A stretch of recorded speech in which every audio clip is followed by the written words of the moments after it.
Hi, this is Jon May. Thank you for joining me for my webinar entitled Real Estate 101, 9 Ideas to Jumpstart Your Business. That's a little picture of me down there in the corner. Although it's kind of an old picture, it looks like my younger brother with more hair. That is me. Before I get started, a little bit about me. I've been in the business since 1991, shortly after I got married. Left a salaried position to get right into real estate and a full commission job, and a lot of people were thinking I must be nuts because it wasn't a great market at the time. And so when I got in, I had to kick, scratch, and claw for every single one of my sales. A lot of what I'm going to go over is some of the stuff I did during my rookie year to put food on my table and feed my family, and then work my way into newer and more techno-savvy kind of stuff. I'm going to try to get us out of here in a half hour, 40 minutes, and still take time for questions. So let's dig in. First, I want to talk about why agents fail. I'm a big believer in focus, and there's an old adage: if you chase two rabbits, both will escape. So one thing I've seen as I have hired and trained agents is if they don't make a full commitment to this industry mentally and physically, they're not going to survive. A lot of people get into the business and they say, oh, I'm going to try it as a little side business, and if it doesn't pan out, well, that's okay. Well, getting into the industry with that kind of attitude, it doesn't work. You need to make a full commitment into the industry, into the business, and put 100% effort into your career. Another thing I found is people want to multitask, and in our business, they get few things done.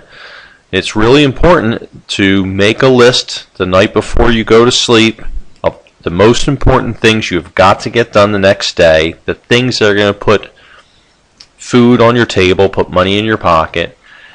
Write them down and then work on the most high priority thing first. I see what happens often is people go into the office and they turn on their computer and MSN pops up, and next thing you know, they've blown 15 minutes off looking at what the latest celebrities are doing or what's going on in the sports world. Or they'll hit Facebook first, and then they're off wasting 15-20 minutes off reading what their high school friends were doing. A lot of the things I'm going to go over today and in the future, it's all about setting up systems. And what you have to do to get these systems in place is turn off your cell phone, turn off your email, close your office door, and put your head down and get to work. Why agents succeed? Well, it's definiteness of purpose. They know that they have a clear vision in their mind of exactly what they want their career and life to look like, and they stay on task working towards that vision, making that vision a reality. And they are the people that have the ability to get into what is called flow. Flow is when you are working on a project and you are so into it that you lose all track of time and you don't want to stop that momentum. And your ability to succeed has to do with how often you can get into flow, and that is work without distractions on the most important task of the day and get it done. So there are 2 ways to sell more homes. You need to either see more people, or you need to be more effective with those that you see. Now today we're going to go over a bunch of see more people strategies and tactics, but being more effective with those that you see, that has to do with your closing ratio, and that can be improved through training and repetition. But today we're going to go over see more people tactics. That's basically the only way people can sell more homes. You got to see more people or be more effective with those that you do see. So here's a little known fact. 12 to 14% of homes in a given area come on the market each year. That being said, with a database of 3,000 people, on average, 40 of those folks are going to buy or sell a home each month. Now, 10% of that database is going to turn over every year, so you got to plan on replacing those that fall out each and every year. Now, if you're a brand new agent, you got to remember that the average new agent needs to speak with at least 100 people to generate a viable listing or a legitimate buyer.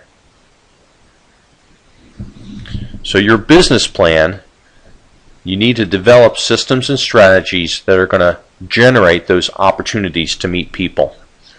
You don't want to be a secret agent. You want to be out there in the world making things happen. That's what they call the rainmakers.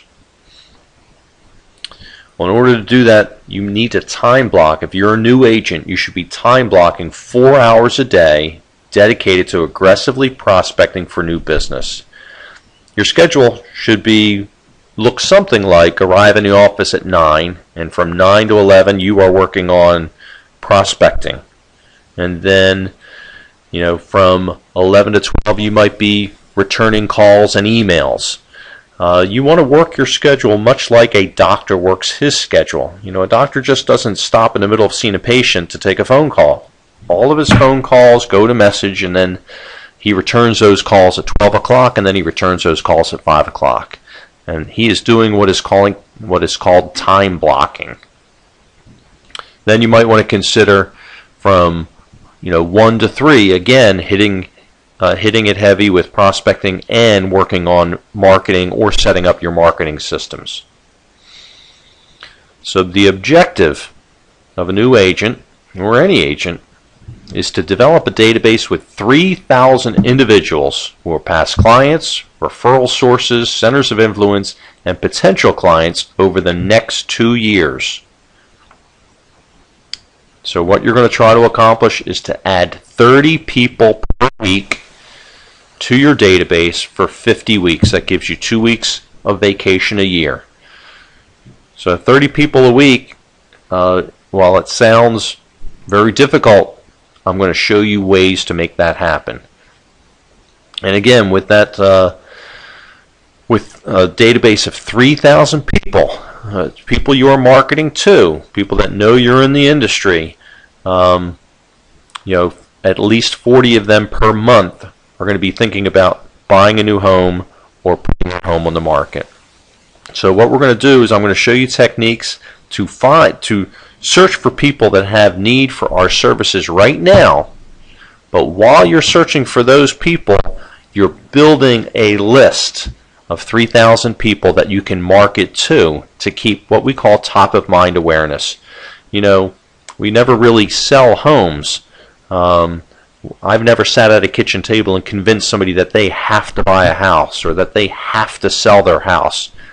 They make that decision. Our goal is just when they decide that it's time for them to move, that they use us. So what we want to do is market ourselves to them to keep top of mind awareness, so that when they decide time is right, their kid just went off, the last one just went off to college, or they just had a baby, they're going to think of that person that's been touching them several times a year and staying top of mind awareness with them.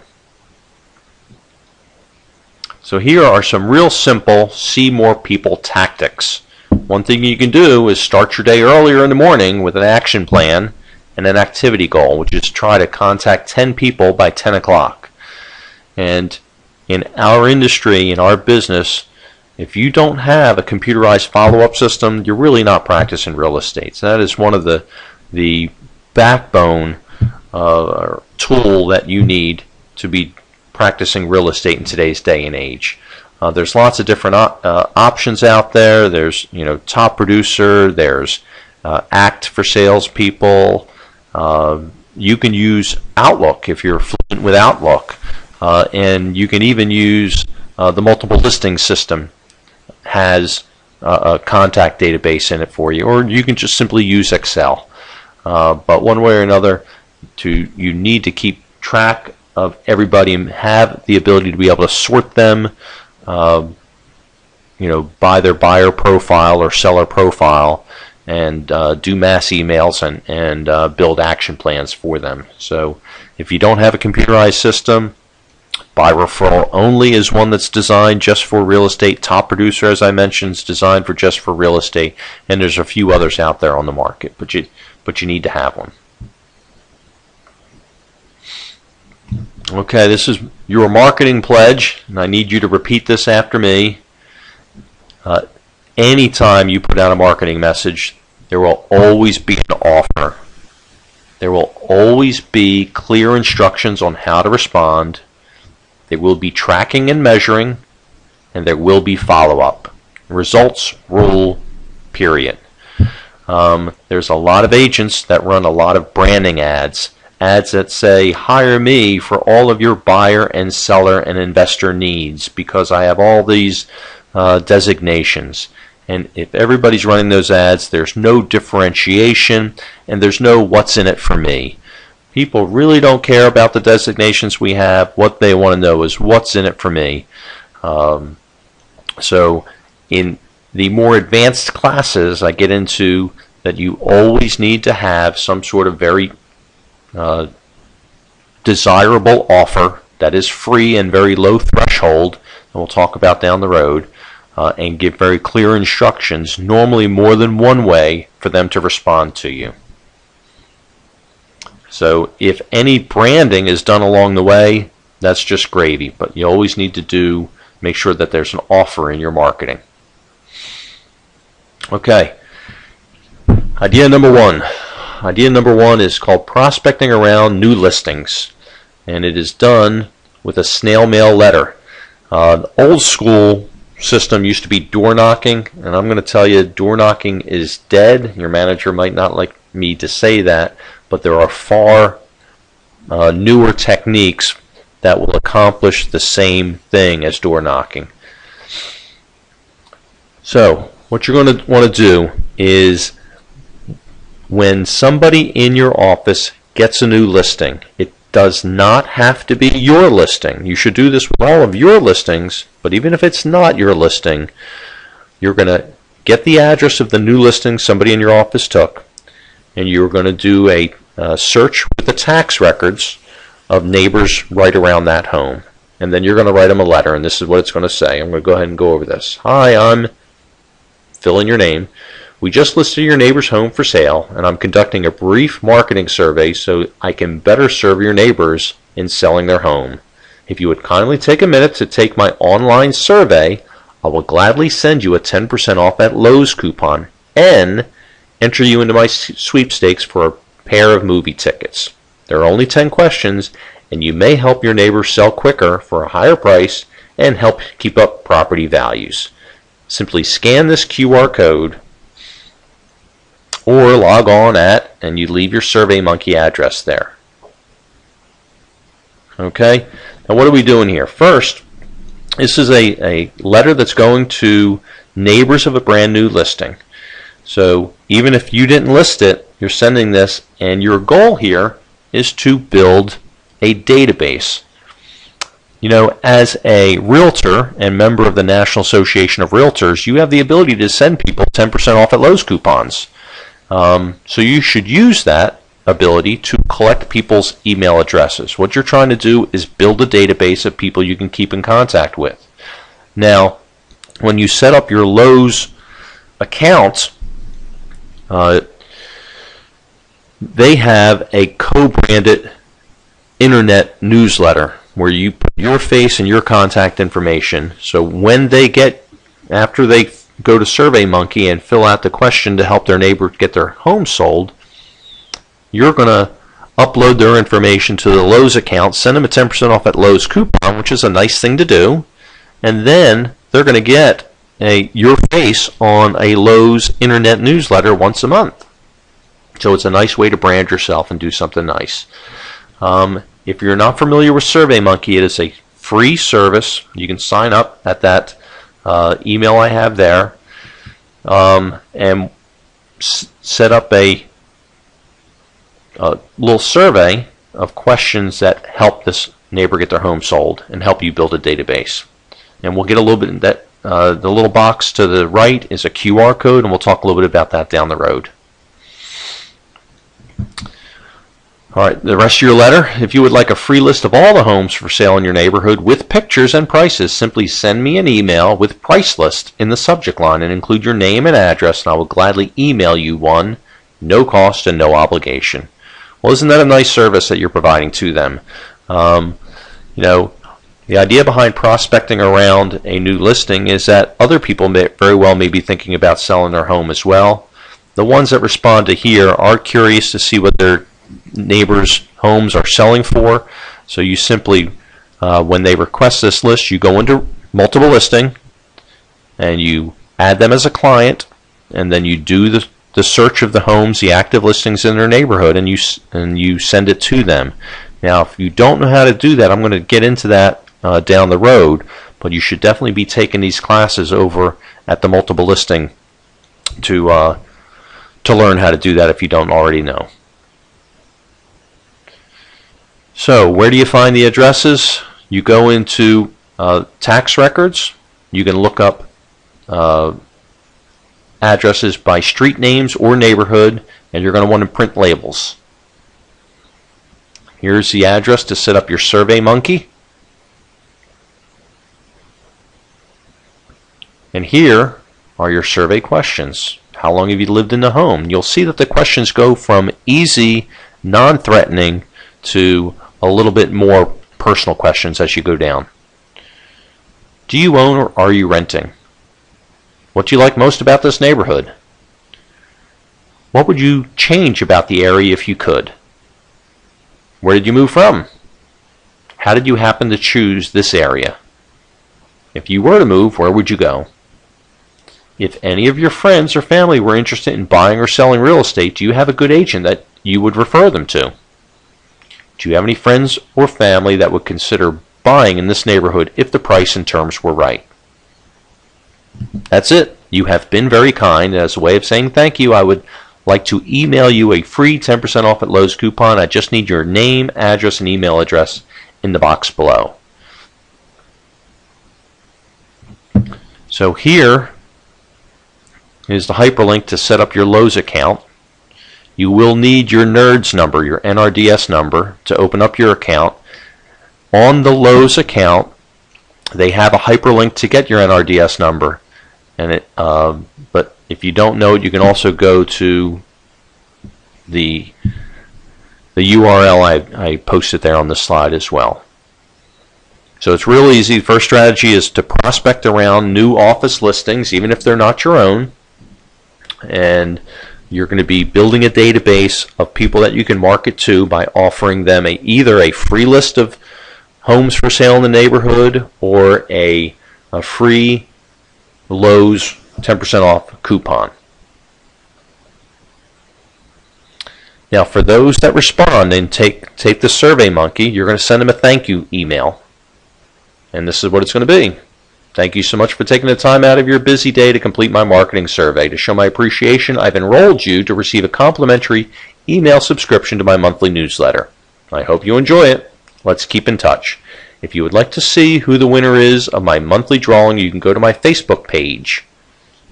Bye for now. Well, isn't that a nice way to get people to go to your Facebook page and like your Facebook page? And it is a place that you can go to announce your monthly drawing of your movie tickets.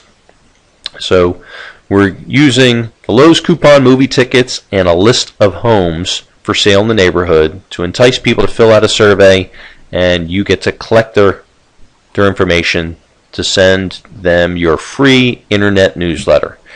Now, in a future course, I go over internet newsletters and snail mail newsletters, why you need to have them, how to get them for really cheap, and how to use them properly.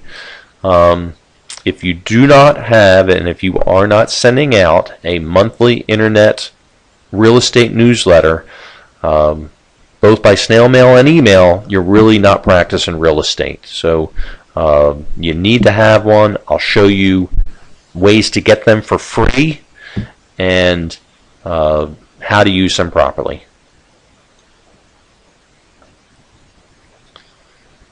So for those that have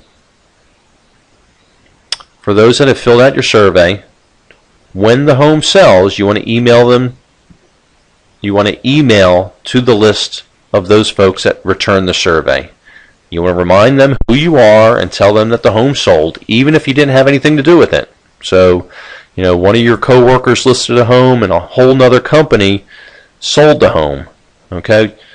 But you're still going to contact the people that filled out your survey to let them know the home has sold.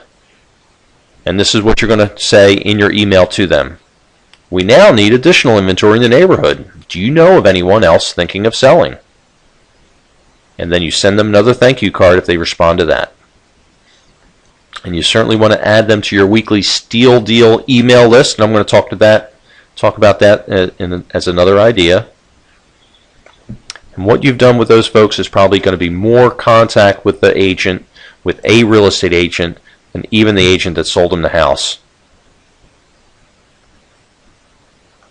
So here's idea number 2. You want to prospect around new office buyers.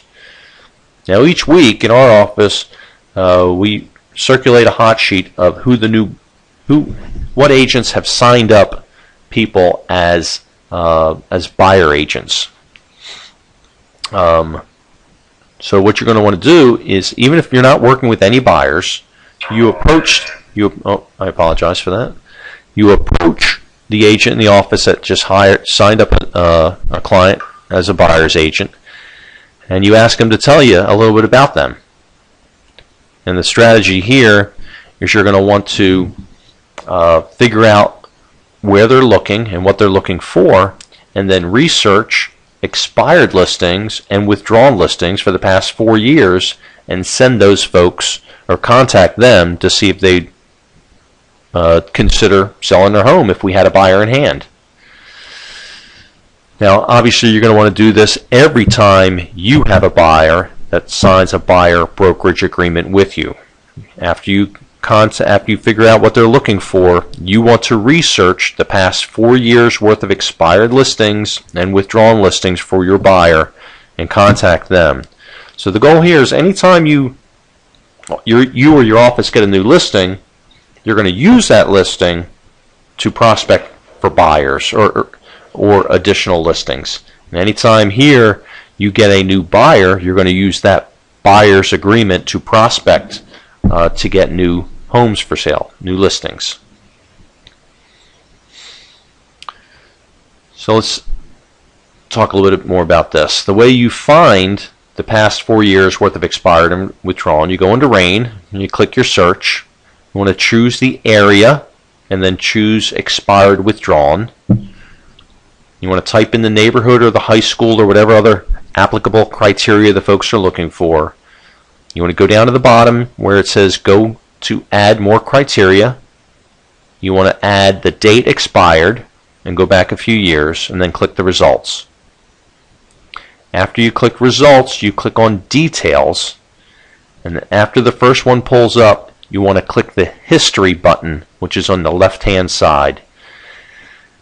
When you scroll through the history, it's going to give you the history of the listing, and what you're looking for when you're looking at the history of the listing is expired or withdrawn as the most recent status. It should be at the top of the list. And that's how you'll find homes that fell off the market that never were put back on the market. So after you find those, you just want to look at the details of those homes, get the owner's name and punch them into whitepages.com to see if you can come up with a phone number. If you can come up with a phone number, you call them, and if not, you're going to write these folks a letter. And this is what you're going to say on the phone or in letter form. Hi, this is Jon May with X amount of realty. Our office is working with a buyer for your neighborhood or school district, whatever it is. They are a young couple with 2 kids that need something in the next 60 days, and we can't seem to fit their needs with current inventory. So what you're doing here is you're describing them to make them real. You don't want to make people up. You want to make sure you are using this strategy only when your office or you have a real buyer. I see your home was on the market previously, but it expired without selling. I was wondering if there was still any interest in selling. It's a pretty non-threatening script. Basically, you're calling people that at one point had the desire to sell their home, and you're asking them, you want to sell your home? You were doing it before, would you consider doing it again?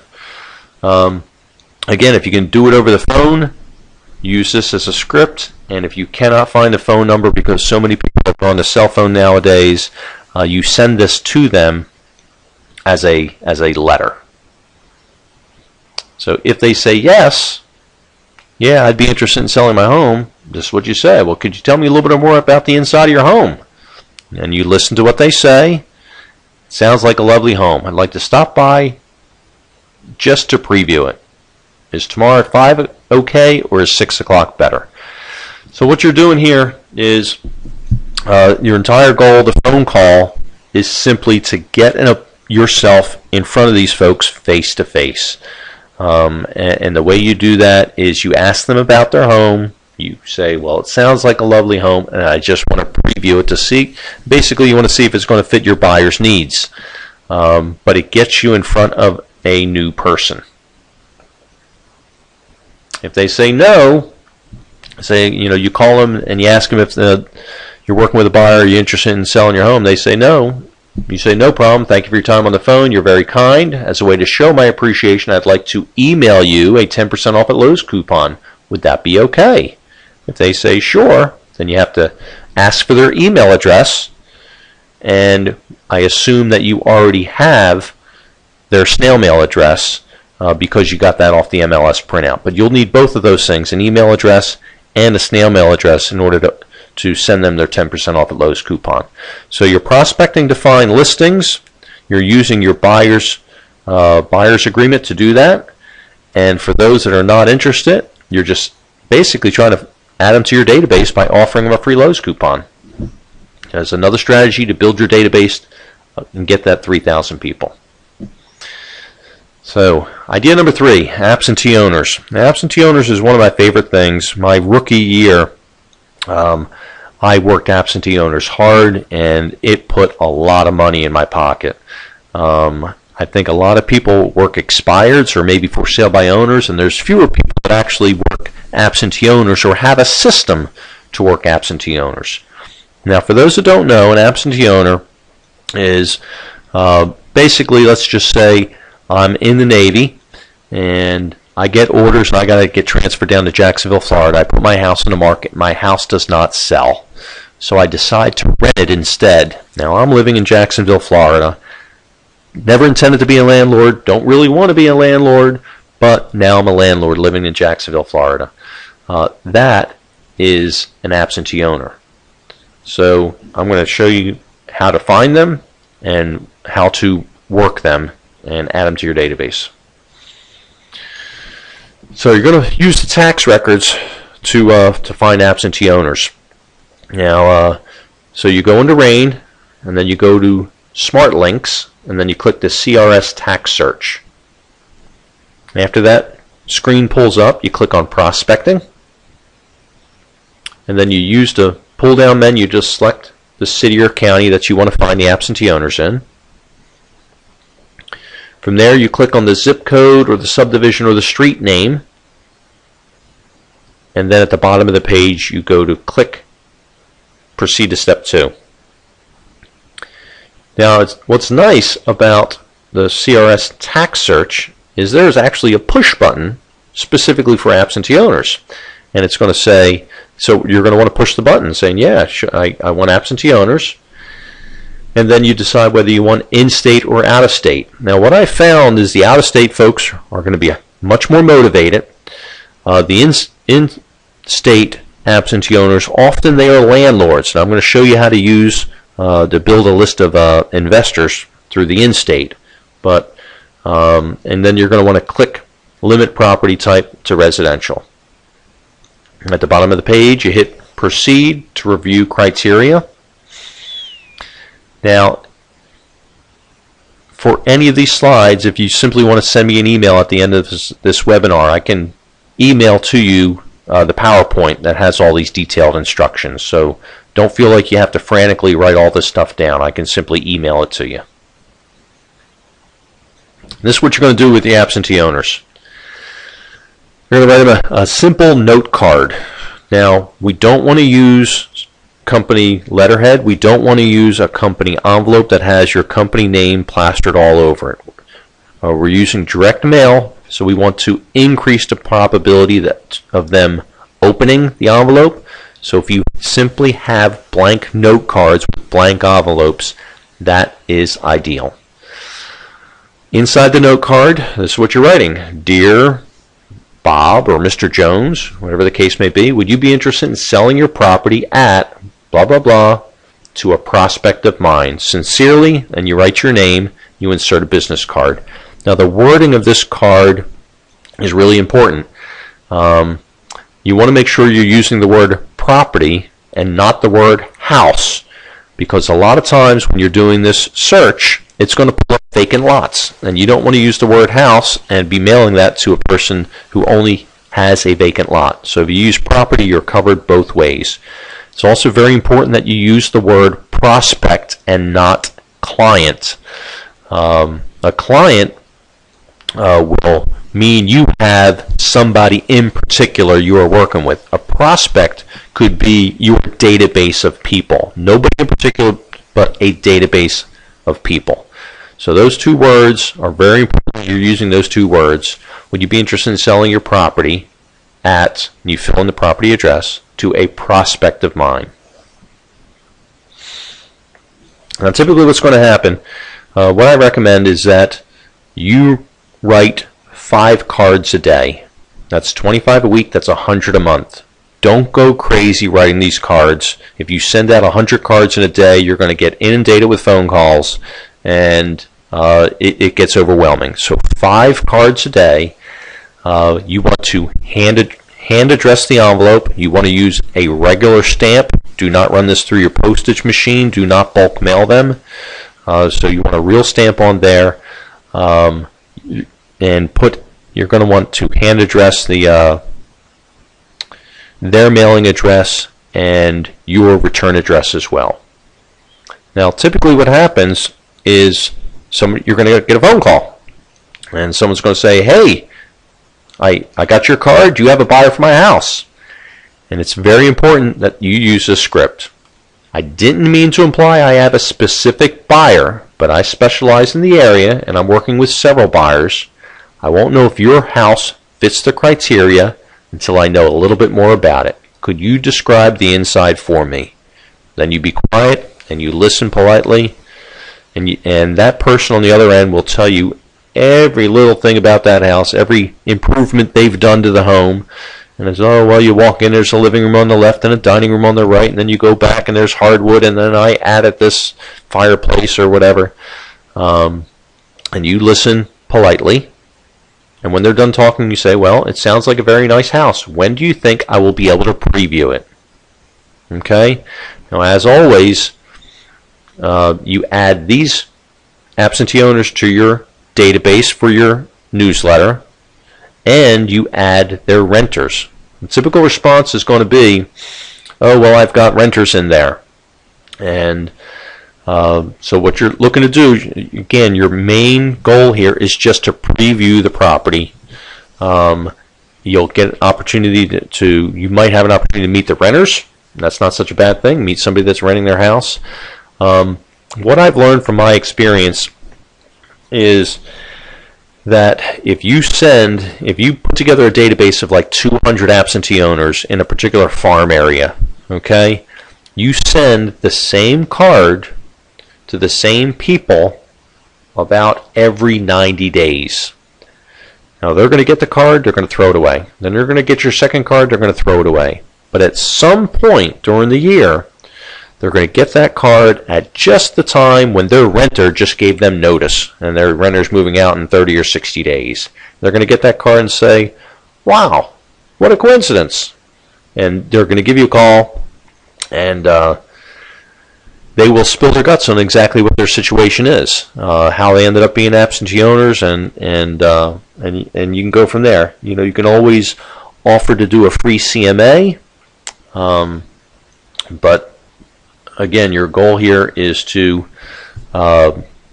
look for somebody that needs our services now, and if they don't need our services now, you're offering them free, useful information or services in order to obtain their email address and add them to your database. In the case of absentee owners, simply say, well, I'll gladly do a free CMA for you, let you know where you stand. I'll need your email address for that.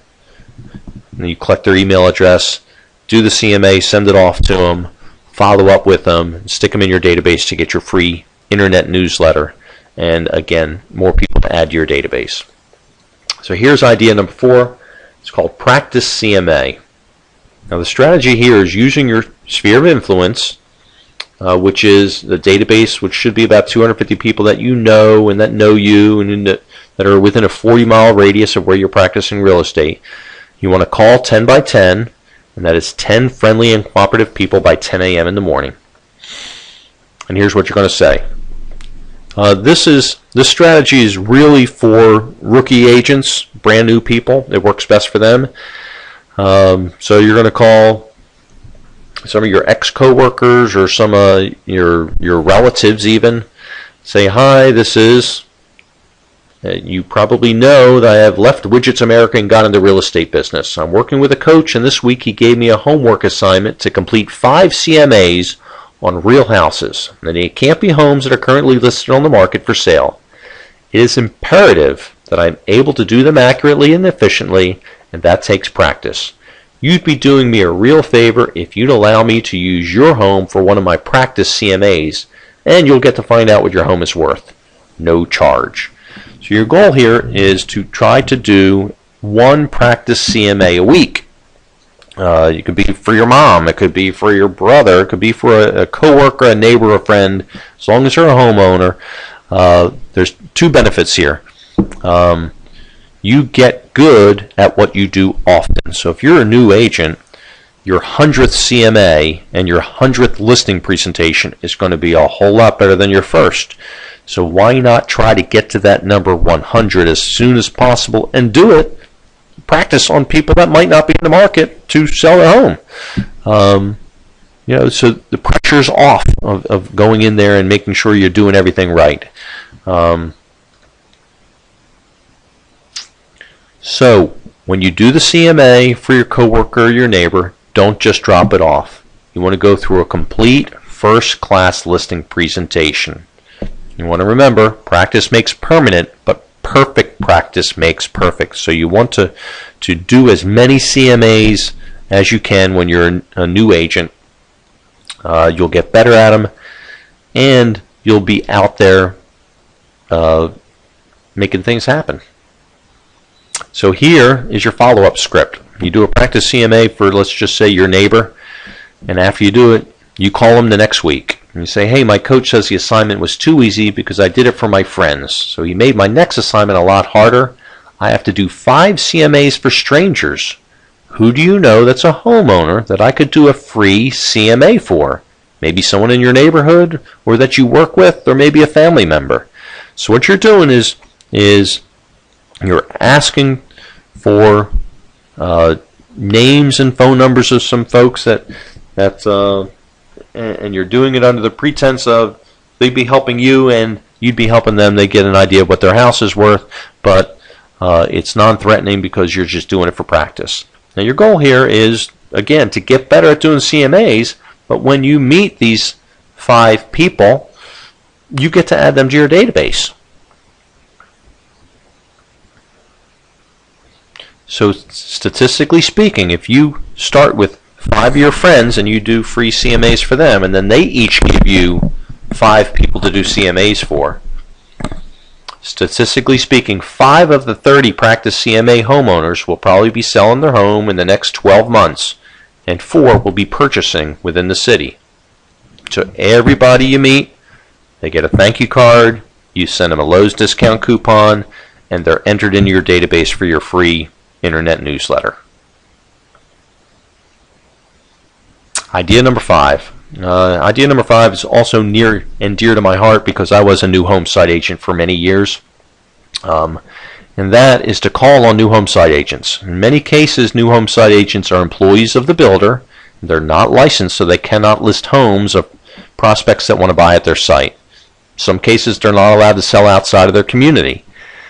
In many cases, they meet buyers that may be qualified but eliminate their community that they represent for one reason or another, and they're not represented by an agent.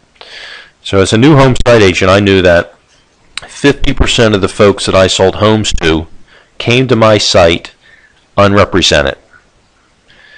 And of that 50%, about 50% of them had a home to sell.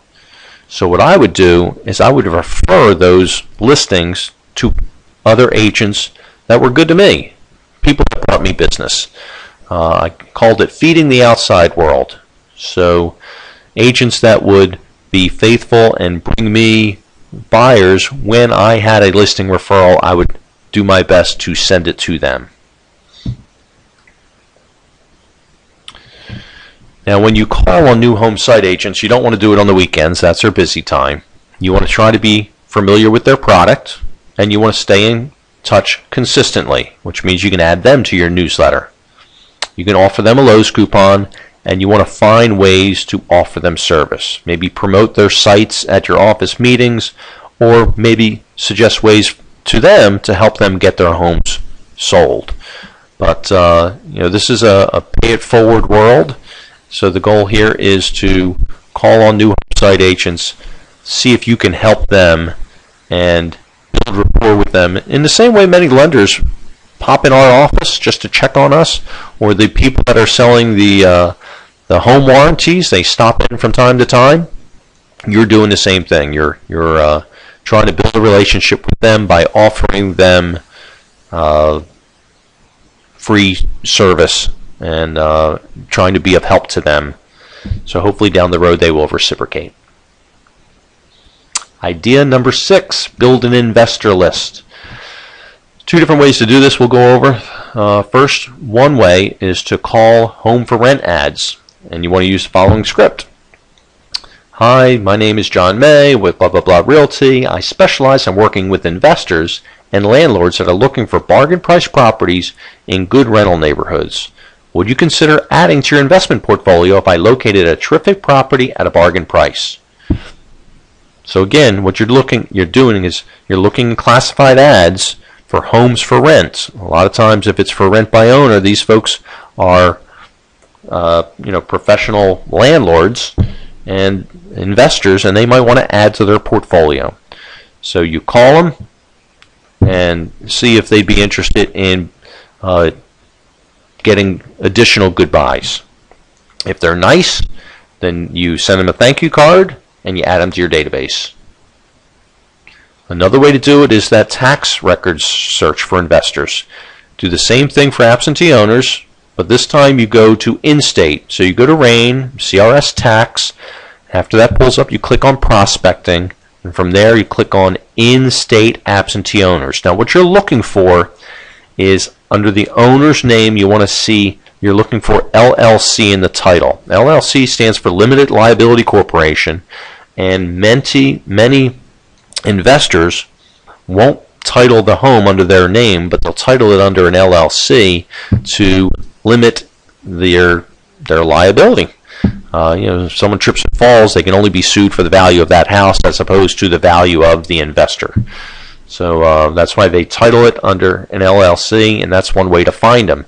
And you do the same thing. You call them or you write them saying, hey, I see that you're an investor. Would you be interested in buying more investment properties if they're good values and the math makes sense? So idea number 7 is to preview homes to find steal deals. Now you've built yourself a database of investors. You've done that by calling on rental ads, and you've done that by combing tax records and looking for investors. Now you have a database of investors.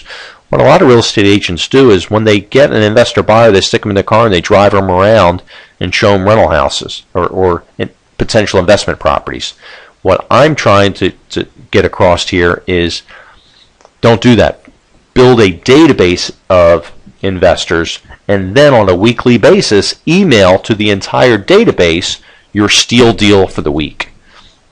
So the way you find them is you got to go out and preview homes. So early in the morning on the way to work, preview one vacant home. Plenty of them out there, a lot of foreclosures. And then on your way home, preview 2 occupied homes. So you need to be familiar with inventory in your local market so you can recognize steal deals when they appear. And your goal is to call 20 of those investors or email them with a script. And here's the script. Hey Bob, it's John at blah blah blah Realty. I know that you know a lot of people, and on my way into work this morning I ran across an absolutely perfect 3-bedroom home, 2-bath home in blah blah blah subdivision. The property is priced at least $30,000 under market value and would easily qualify for good financing for a first-time buyer or investor. Who do you know that would be interested in a home or investment property getting an immediate $30,000 equity? Or as I mentioned, you can do a weekly email blast, and that is send an email per week with your investment pick of the week, find a bargain home, do market analysis on it, and do rental analysis, and you build a cash flow model illustrating, how much down, what closing costs, and basically investors want to know ROI, return on investment. If I invest $20,000, how much instant equity am I going to have, plus positive cash flow, plus appreciation.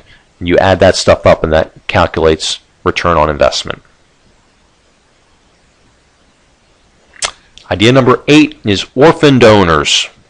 An orphaned owner is simply when the market contracted, lots of real estate agents got out of the business. Now and a lot of real estate agents are retiring. Our industry has a problem right now where they're all graying out. We need to get more young people in our industry. So orphaned owners are basically owners that bought or sold homes through your company and their agent left. So this is how you find an orphaned owner. You go into RAIN, you click search. You go to agent and you punch in the agent's name. What's going to pop up is the agent's ID number. Then you go back into search, and you click add search criteria, and then you add the agent ID selling.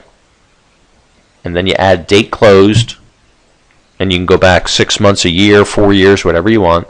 Highlight all the areas of the city, and click search. And then what's going to happen, it's going to pull up a list of homes that the agent who left the office produced the buyer. You don't necessarily want to know if he was the listing agent because those people moved and they might have moved out of state. What you want is to find where he produced the buyer over the past couple of years. And those buyers, because your agent is no longer in the business, have been orphaned. And then this is what you're going to do with that list.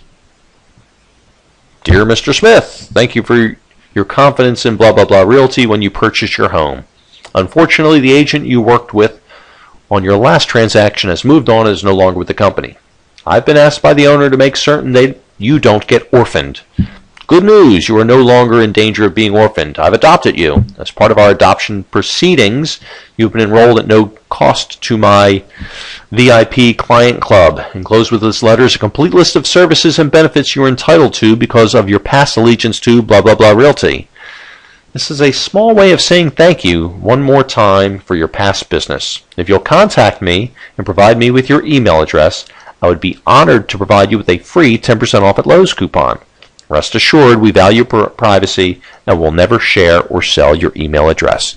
So this is a letter you're writing to buyers of homes that worked with an agent no longer in your office. And basically you're just saying, hey, appreciate your allegiance to our company. Your agent's gone. I'm here to help you out in your real estate needs down the road. Give me your information. I'll give you a 10% off at Lowe's coupon. And here's your follow-up. Here's the goal. Now, before you mail that letter to the orphaned owner, you want to make 2 copies of the letter. For those that respond, you simply send the thank you note and sign them up for their free Lowe's coupon, and they're added to your database. And for those that don't respond, you take the second letter, you make it look trash picked. You can wrinkle it up and put a coffee stain on it or something, and across the top in red letters write, "Don't throw me away again." And on it you put a little sticky note that says, "Call me." Now the goal is it's supposed to be a joke. The goal is to make it look like you went through their trash and pulled the letter out and sent it again. But so on that second letter, you should get more response. And in the future, anytime someone leaves the company, you want to adopt the clients. So your goal here is to find people that were bought through your company and no longer have representation with your company, and try to add them to your database and keep in contact with them. And the last idea I've got is idea number 9. That's get involved. Life is short, and you will. Just get off the couch, turn off the TV. You can volunteer at your church. You can volunteer at a food bank. You can volunteer at a homeless shelter. You can play softball, golf, coach your kid's soccer team, do community theater, do anything to get yourself out of the house and be amongst other people. Now, I'm not telling you this with the intent of want you to do this stuff in order to meet other people.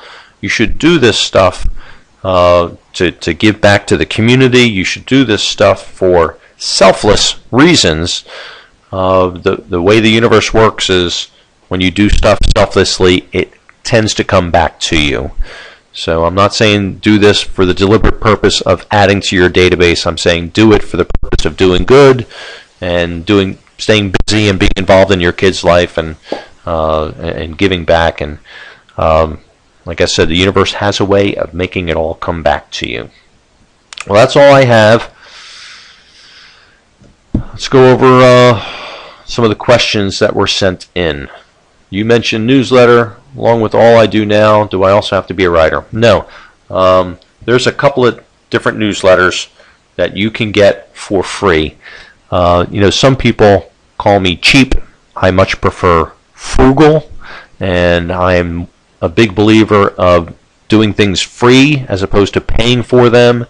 And there's a couple different ways to get a free newsletter.